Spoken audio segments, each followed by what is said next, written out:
थेट जाऊयात नागपूरला. आपल्यासोबत आमचे प्रतिनिधी पराग ढोबळे. पराग, सविस्तर नेमकं कोर्टानं काय म्हटलंय त्याबाबतचा सविस्तर ऑर्डर तुमच्या हाती आली असेल तर त्याचे तपशील.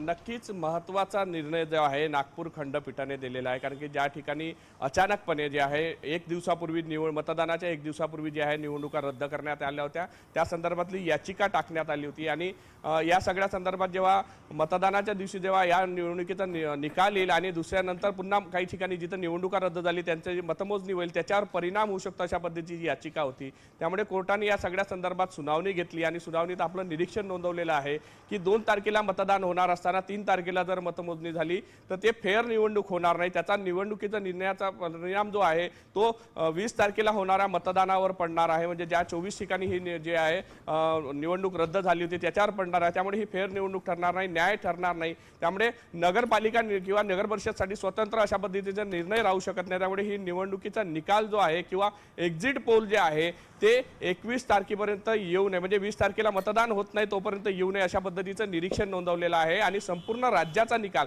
यामुळे संपूर्ण राज्याच्या मतमोजणीच्या प्रक्रियेवर खरं तर प्रश्नचिन्ह उपस्थित झाला होता. आणि ती मतमोजणीची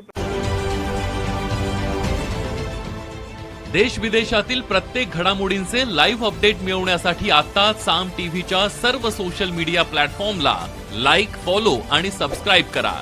तसंच सर्व नोटिफिकेशनसाठी बेल आयकॉन प्रेस करायला विसरू नका.